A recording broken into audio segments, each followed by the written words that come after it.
Assalamu alaikum everyone. I'm Javeria Sahar and all of you are welcome to this webinar that has been organized by Department of Political Science to celebrate 74th Independence Day of Pakistan. The department is committed to the vision of university to make our students well informed, obedient and dutiful citizens who can guard the interests of nation at every front.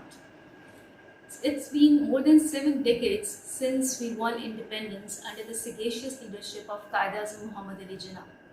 And it is a high time for us to look back on those struggles and sacrifices that were made by Muslims for a separate homeland. The department aims to develop consciousness among students about the significance of struggle for a separate homeland and the importance of independence. Our first speaker is Dr. Aisha Shehzad. She is Assistant Professor and in charge of Department of Political Science, Lahore College for Women University. Thank you, Javeria. My presentation topic is Strategic Planning of All India Muslim League during Pakistan Movement. Along with two nation theory, the non representative nomenclature of All India National Congress became the foremost reason for the emergence of All India Muslim League in 1906. The newly emerging party at that time not only epitomized the identity politics, amicable relations with other nations, rather, it magnified the demand for separate electorate to mobilize Muslim community all over India. The success of Shimla deputation and incorporation of separate electorate in 1909 Minto Morley constitutional reforms, the recognition of separate electorate and the articulation of political demands from the platform of All India Muslim League were considered as its primary success. The Muslim leaders like Sir Aga Khan, Nawab Mohsin ul Mulk, they contributed their utmost efforts to make the British imperial power to realize that Indian community was not a single nation, rather a combination of diverse nationalities.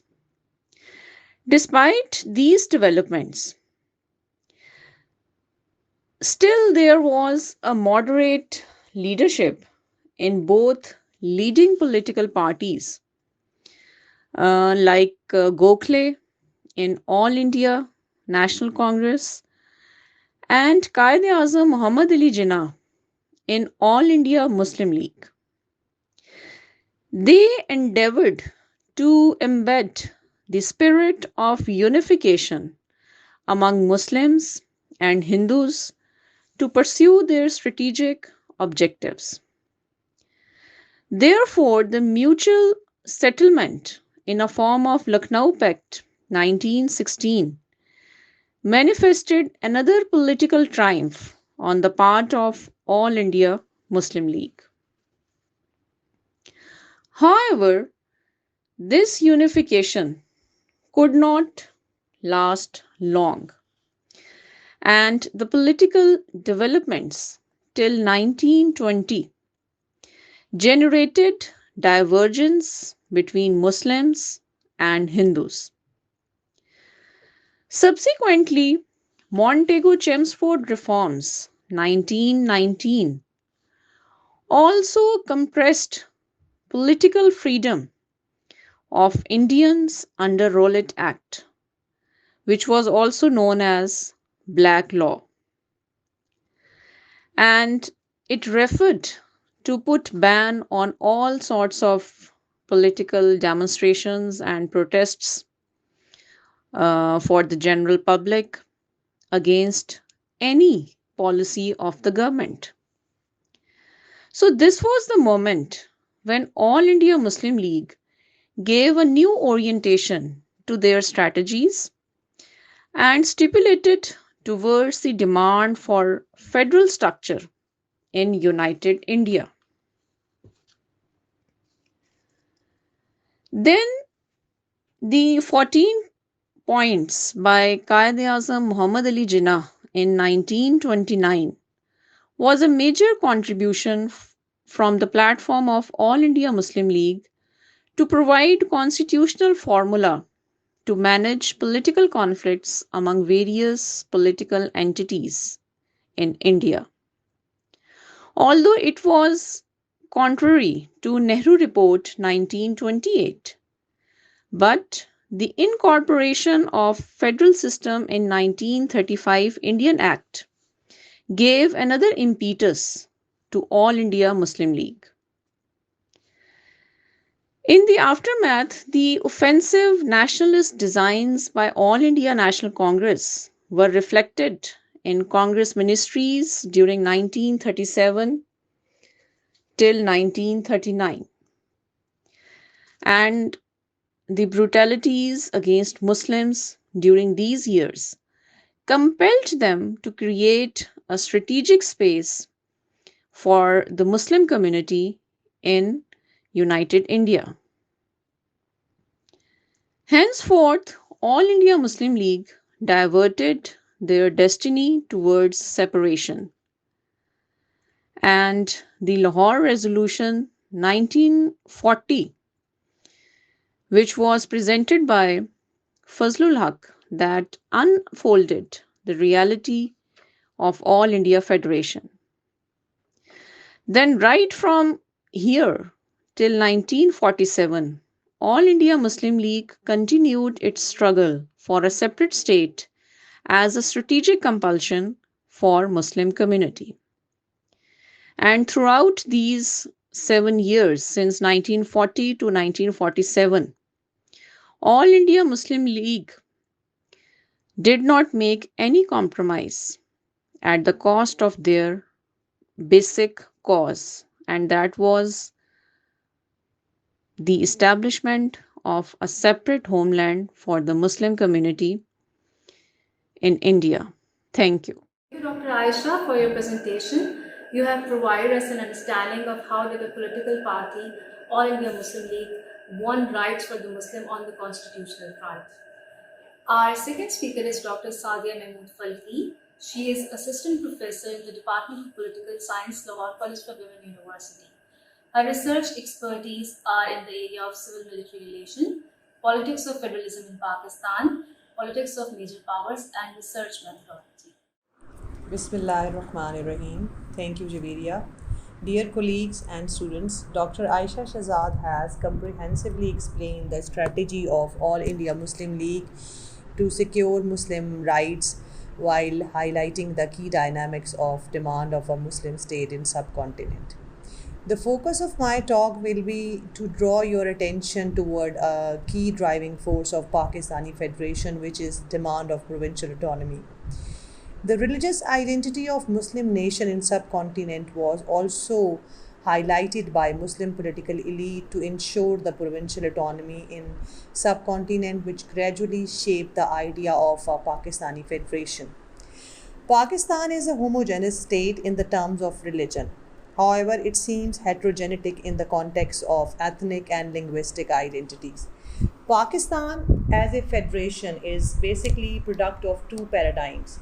Muslim community in subcontinent transformed into a nation primarily on the basis of its religious unity, while all other sources of identity formation were overlooked for the larger interest of establishing a separate Muslim state. The other significant driving force of an independent Muslim state was demand of provincial autonomy, primarily to accommodate diverse ethnic and linguistic identities.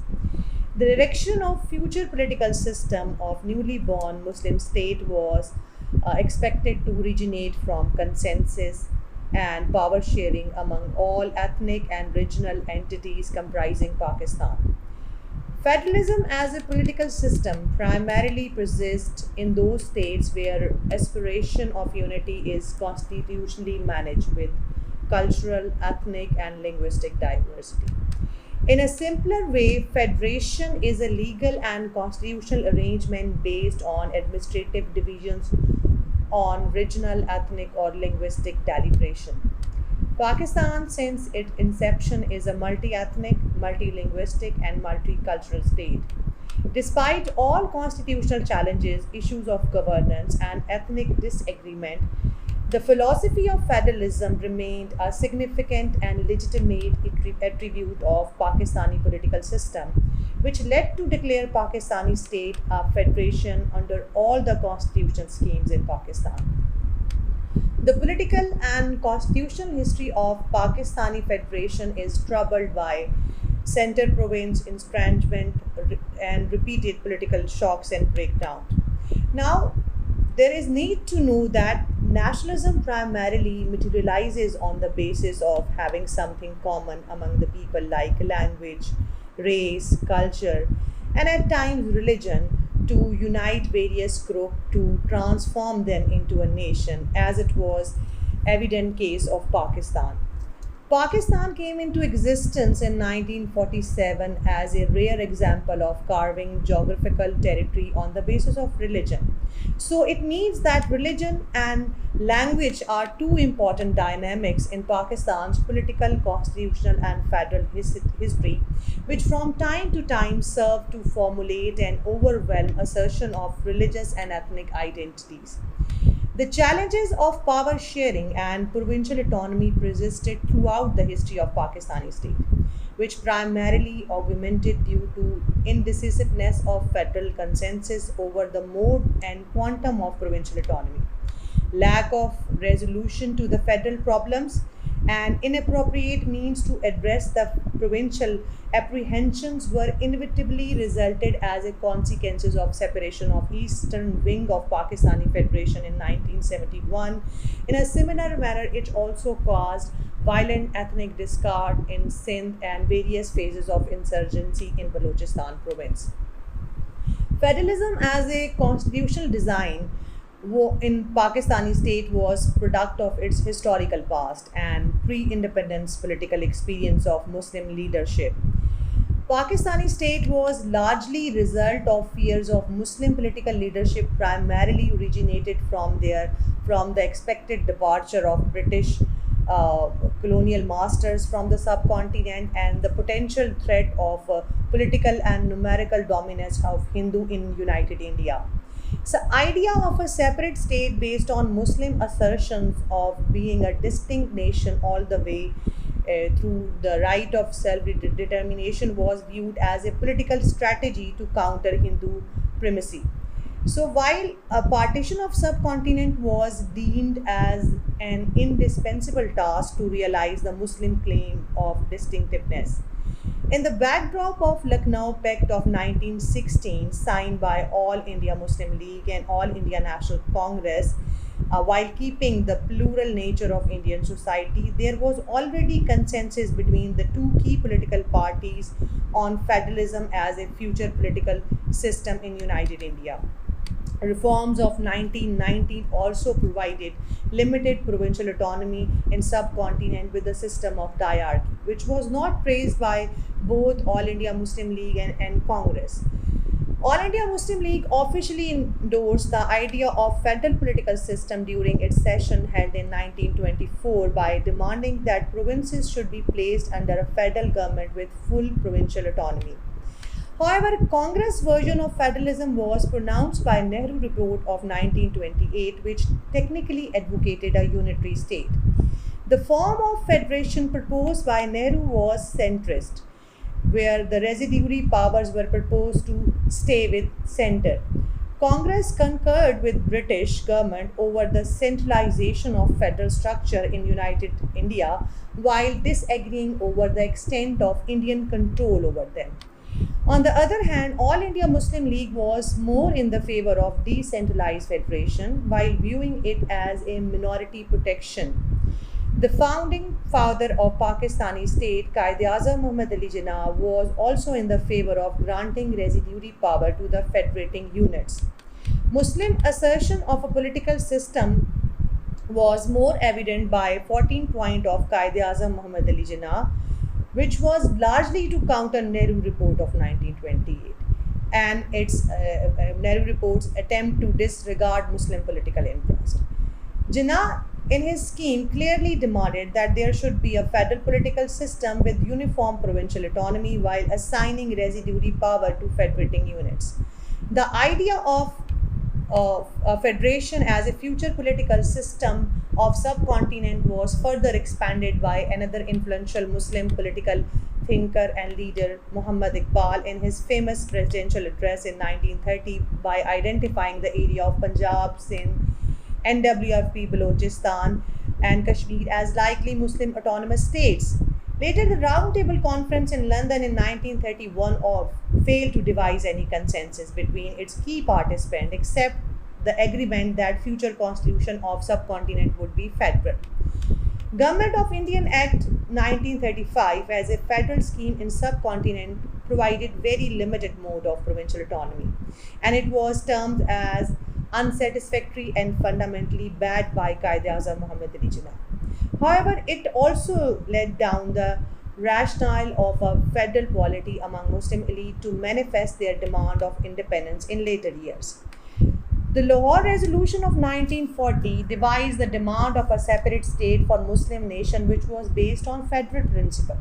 It was also observed that inclination toward a Muslim state potentially on federal line was primarily the product of comprehensions of regional Muslim leadership like G.M. Sayyid in Sindh, A.K. Fazlul Haq, and Sawardi, and many others.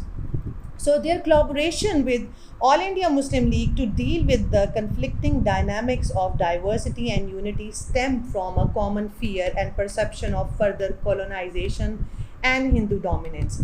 In the post-1947 period, acknowledgement and existence of a plural society in Pakistan was the major dynamic of undisputed notion of adopting a federal constitution, and there was largely an agreed consensus among the leadership of newly born state to declare it as a federal state. However, it took 9 long years to manifest the rule to devise a federal design in Pakistan. Several constitutional controversies and conflicts troubled the political and the constitutional development in Pakistan, but consensus regarding incorporation of a federal design largely persisted throughout the years. However, structure of governance remained unitary at operational level in Pakistan. The incorporation of federalism in Pakistan was politically as well as an administrative compulsion rather than option for the provinces and territories to voluntarily join a larger federal entity. It was not a result of a wide awake efforts on the part of federating units, as under British colonial Raj, neither these regional entities were free to formulate such choices in order to maintain their larger interests, nor federalism in Pakistan was product of a convention or any agreement among constituent unit as it was formulated in the case of United States of America. However, there were some other significant factors which strengthened the notion of a federal constitution in Pakistan. First, that federalism was viewed as the only effective mechanism to balance the ethnic and regional demands of power sharing. The second thing was that ethnic formation of federating unit in Pakistan was unique in the sense that its western wing was highly heterogeneous in the terms of linguistic and cultural identities. Moreover, these linguistic identities were not concentrated with the line of the federating units. Rather, they were dispersed into different provincial territories. On the other hand, East Pakistan was linguistically and culturally homogeneous, which formed a single regional identity.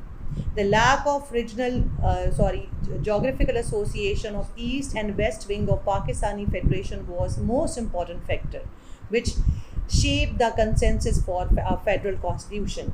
It was clearly uttered by the first Prime Minister of Pakistan, Liaquat Ali Khan, while moving the objective resolution in 1949 by saying that this resolution envisaged a federal form of the government because such is dictated by geography. The disparity between the two wings of Pakistani Federation in the terms of population and geography gave birth to serious issues of mode and quantum of representation, which made federalism the only strategy to overcome the demands of provincial autonomy. Unlike Pakistan, political leadership in India was comparatively trained, equipped, and politically mature. Their political exercise was initiated during the rule of Muslim dynasties in subcontinent, where Hindus as a community were largely eager to play their role and provided services to run the affair of Muslim Sultanate. Later establishment of All India National Congress in 1885 under the British Empire to some extent paved ground for the development of their limited participation. Their political interaction with British officials gradually helped All India National Congress to transform itself to a level of a dynamic political party rather than a mere channel of communication for the sake of British administration. In post 1947 India, an expression of political mandates and consensus by electoral politics built the notion that even one dominant national political party cannot rule and control the states of federation. And this not only motivated them to embrace diversity and democratic traditions in Indian federation.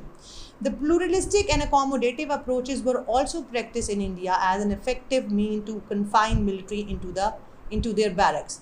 So, political elite in India generally and All India National Congress as a national political party in particularly manifested their strength through political participation while promoting a culture of diversity. This either diffused the identity crisis or moved it up to the manageable level. In comparison with All India National Congress in India, Muslim League of United Pakistan remained less successful to upgrade itself from a mass movement to a national political party. Muslim League emerged as a sole representative of Muslim interests before the independence and was expected to play a similar role in the post-independence period. However, due to lack of its organizational uniformity and lack of adherence to democratic principle and a missing plan of action for consensus-based power sharing affected the credibility of this party. Decline of Muslim League in Pakistan as a national political party was not a direct outcome of partition of 1947. However, its minimum inclination toward democratic practices developed question marks on its standing in the post-partition scenario. It is also important to note that political groups in Pakistan traditionally mobilized along with linguistic and ethnic lines. However, Muslim League had to pose the task of a supra-ethnic federal political party. But unfortunately, the death of Muhammad Ali Jinnah, the founding father, and assassination of first Prime Minister Liaquat Ali Khan pushed Muslim League into quagmire of problems on one hand, or also developed the vacuum of national leadership which was not filled for the years. So, nature of political system right from the start was recurrent, and because there were extensive socio-economic pressure as well. In 1948, Pakistan also had to fight its first war with India over Kashmir, which intensified the challenge of Pakistani state specifically regarding security and integration. For these reasons, state elite of Pakistani state was more concerned to manage the internal administrative problems in order to ensure the territorial integrity of Pakistani Federation rather than strengthening the broadly based political and federal institution. So, Pakistani Federation was embedded by the concept of national security state, which paved ground for constitutional dilemma and identity crisis in later years. Karachi and Dhaka in United Pakistan were lagging behind in the terms of basic civilian administrative infrastructure than Delhi in India.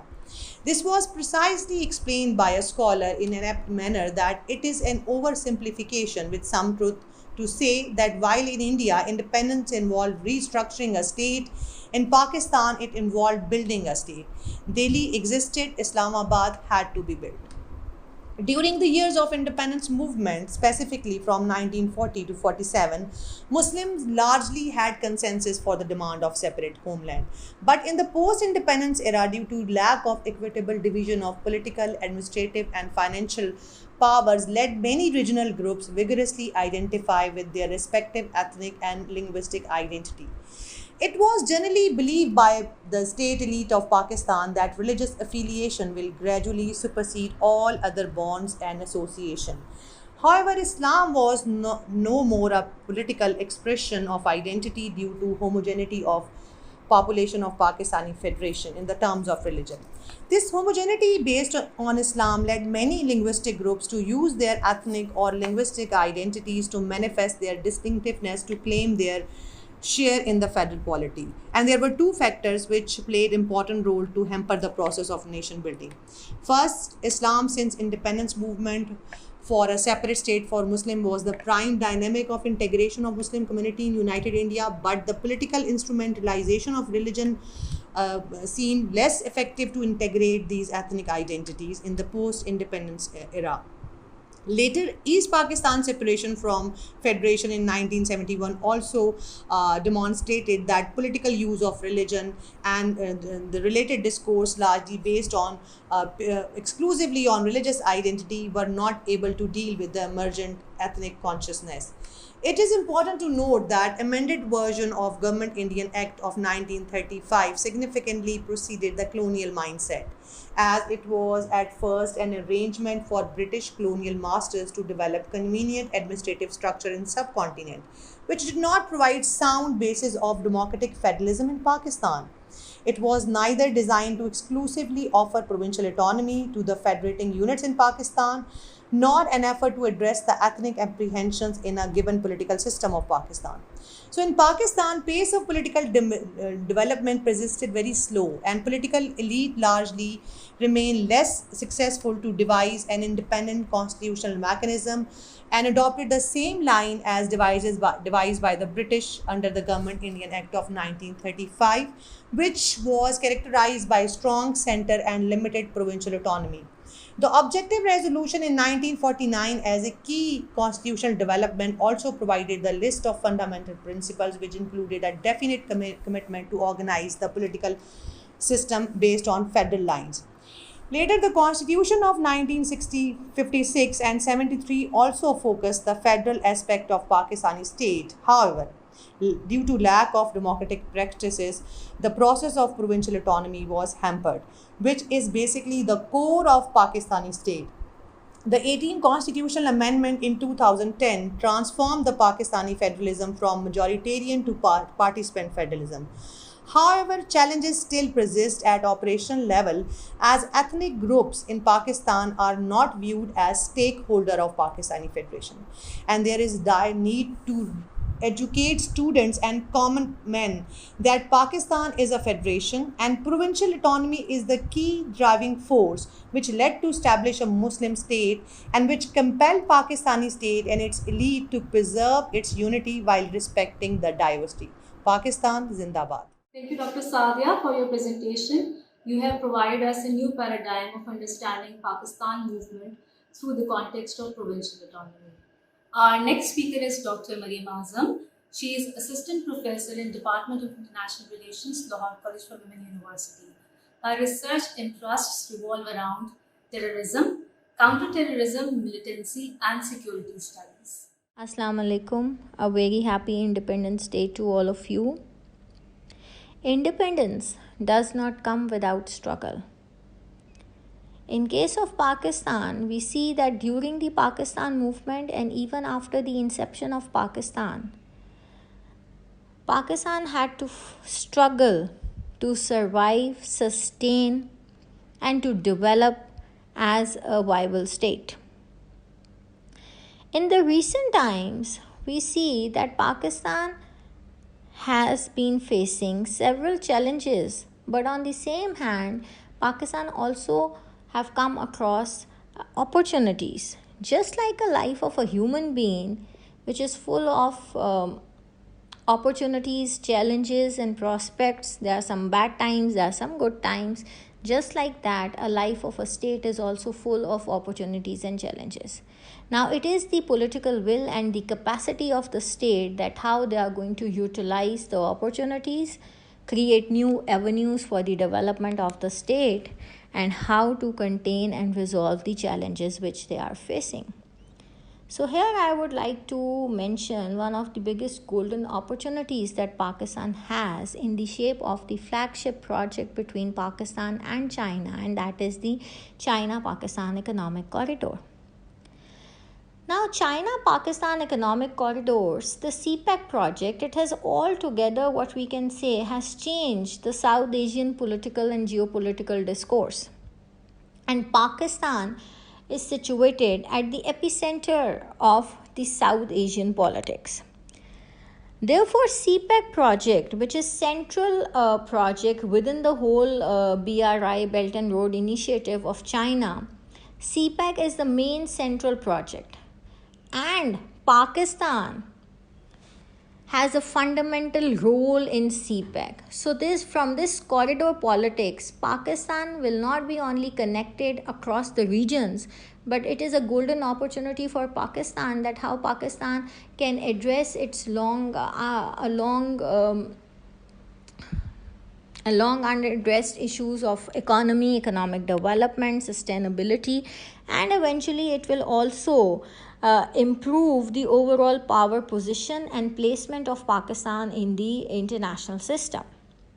So, therefore, I think that Pakistan as a nation must be united. The institutions of Pakistan are really working hard for the development of CPEC project, and Pakistani as a nation, we should be behind our state. Because CPEC project will not only facilitate Pakistan in geopolitical terms, but it will also have economic and societal effect. But as I said earlier, that the opportunities, that they do not come without challenges. So the CPEC project, there are many challenges that are associated with CPEC project. And one of the most grave challenge is the challenge of security. Now, in the recent times, we see that the Indian designs against the CPEC project is being frequently reported.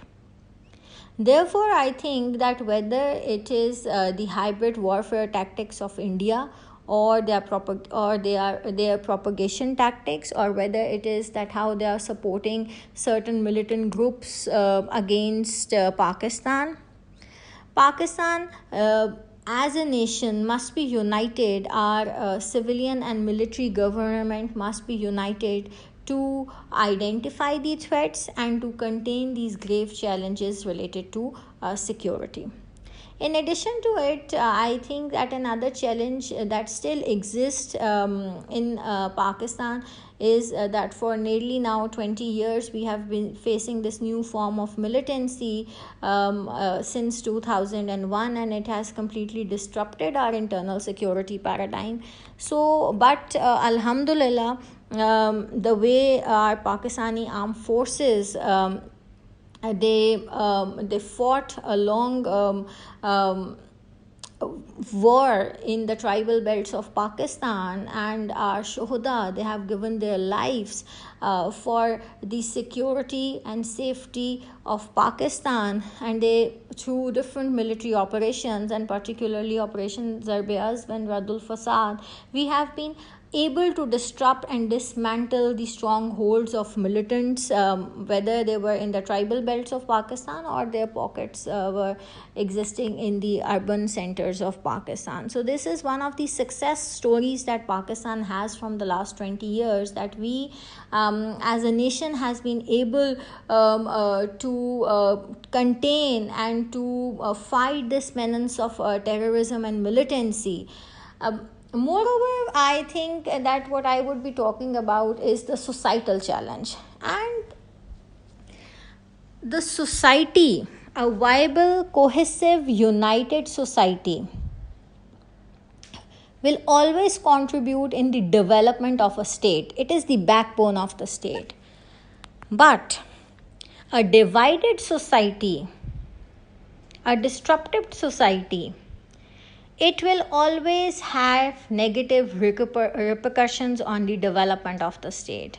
Therefore, I think that at the societal level, we need to be more united. We need to develop a level of trust between the government and the society. In addition to it, what as an individual and as a collective member of a society we need to work on is that how Pakistan can resolve this issue of rising intolerance and extremism in the society. Extremism in any form will always negatively contribute towards the development. A tolerant society will always be a developmental society. Therefore, there's a larger role of the society as a whole and the government as also, that how we can develop certain mechanisms to address the grievances of the people, and on the other hand how we are able to develop unity within, because the immense external security challenges which Pakistan is facing, they cannot be contained without internal unity. Therefore, my pray and my wish on this Independence Day is that may Pakistan be able to always united, uh, that we should stand united. We should stand united in terms of our institutions as well, and we should have a greater, larger social capital between the government and the people as well, and that is how collectively, inshallah, we will be able, like always, to contain the challenges that Pakistan is facing, because Pakistan has all the capacity and Pakistan has all the skill to contain and resolve our problems and challenges. What we need is a greater political will and a greater trust between the government and the people. Thank you. Dr. Mariam, for your presentation, you have provided us an understanding that how Pakistan can sustain through geopolitics and geoeconomics. Our next speaker is Ms. Sadia Rana. She is lecturer in Department of Political Science, Lahore College for Women University, and her research interests are focused on federalism, politics of Pakistan, and political economy. Bismillahirrahmanirrahim. I'm Sadia Rana from Department of Political Science. First of all, Happy Independence Day to all of you. So when we talk about the word independence, for the Muslims of subcontinent of India, it was not the goal, but it was based on extremely superior goals. Because they actually wanted to get a separate homeland, mainly to establish an Islamic state where they could live without any fear and any interference of others, especially infidels. And for this purpose, they sacrificed almost over 500,000 of lives when Pakistan came into existence. Here I would like to quote some words of Quaid-e-Azam Muhammad Ali Jinnah. He said, "Establishment of Pakistan was only a means to an end and not the end itself. The idea was that we should have a state in which we could live and breathe as free men, and which we could develop according to our own lights and culture, and where principles of Islamic social justice could find free play." Although we are facing many issues in the Pakistan in current time, but we should feel proud to be Pakistanis, as our country is only Islamic atomic power in the world. Secondly, it has highly skilled large pool of human capital, or we can say talent. If we talk about 1960s, Pakistan was the fastest growing economy after Japan. And the countries like Korea and China even learned from our experiences. As an Islamic countries, Pakistan is largest producer of Islamic scholars and Hafiz Quran globally. Although current situation of Pakistan is not very good, all of us know about this, because it continues to face multiple sources of internal and external conflicts. While incidences of domestic terrorism have reduced, but there is an intolerance of diversity still exists. And the growing extremism have been fueled by a narrow vision of Pakistan national identity, unfortunately, obviously. And it threatening the country's prospect for social cohesion and stability. We can say, or I can say, the inability of state institution to reliably provide peaceful ways to resolve grievances has encouraged some groups to seek violence as a legitimate alternate. While peaceful political transitions has occurred in both 2013 and 2018, but the country is still facing mounting debt crisis and trade imbalance on the economic front. Furthermore, Pakistan's high-profile disputes with neighboring India Obviously, it is due to the Kashmir issue, and as Muslims and human being, we cannot remain silent over the situation. And other country, Afghanistan, they have periodically resulted in violence and continue to pose a threat to regional and international security as well. But now the thing that what we can do for the Pakistan, I think now it's our duty to make some contributions towards Islamic Republic of Pakistan as an active citizen with a real civic sense, and as a students and teacher to build up a new society here based on social justice as Qaid-e-Azam Muhammad Ali Jinnah was dreamed of. And it can be possible if we all perform our duties with full spirit and respect the rights of the others in well manner. And I think tolerance and regard of other is the key of it. So I think we should make promise to each other and to uh, herself or himself that we will try to make our country a very good country. Obviously, it is existing, but still we can make a very good contribution towards it again. Thank you very much, and again, happy Independence Day to all of you, and Pakistan Zindabad.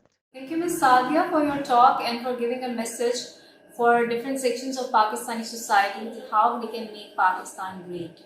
And our last speaker is Ms. Saima Bhatt. She is Assistant Professor in the Department of Political Science, Lahore College of Women University. Pakistan got independence on 14th of August 1947. Since then, we are actually looking forward for real independence for Pakistan. Get liberty from the slavery of British government is the first step towards independence. But real independence in terms of public liberty, public rights, public duties, performance of public duties is something which is yet to be achieved for Pakistan. So, in my perspective, independence means people who are living in Pakistan have no fear being uh, living in Pakistan or performing their duties in Pakistan. And that type of independence achieved through the performance of state, which should be in the direction to encourage or provide more and more liberties and check on the duties of the citizen. So independence in a broad sense is the freedom of from any type of internal as well as external threat. No doubt Pakistan is focusing on external threats since its independence, but it's a high time to think about the internal threats or internal challenges of Pakistan, which is the limited scope of individuals to survive in Pakistan.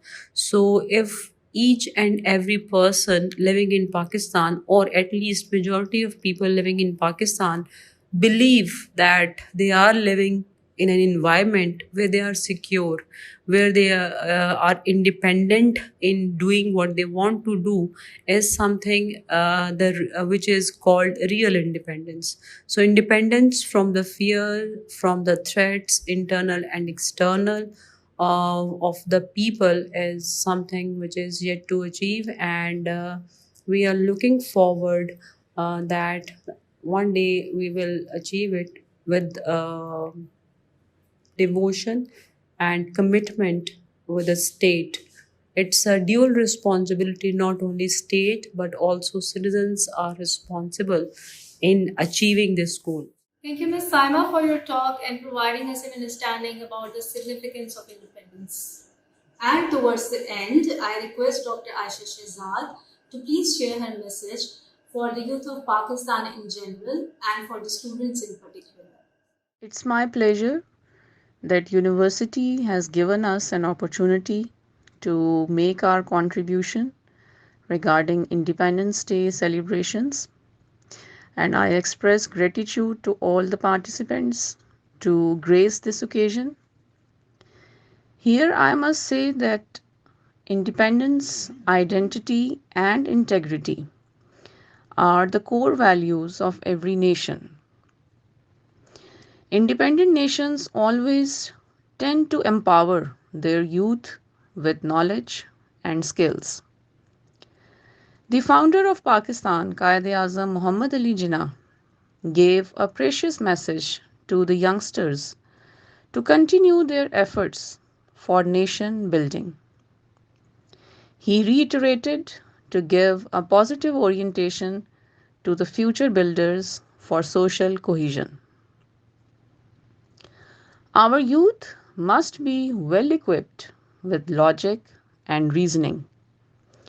Similarly, teachers are committed to inculcate normative attributes for positivity and nobility among students. This is the motto of Lahore College for Women University, Lahore, to move ahead with consistency and reverence to serve this nation. Our aim is to provide an extensive landscape to the students through constructive activities in order to flourish the young talent. Thank you very much. Pakistan Zindabad. Thank you very much, everyone, and happy Independence Day to all of you. Pakistan Zindabad.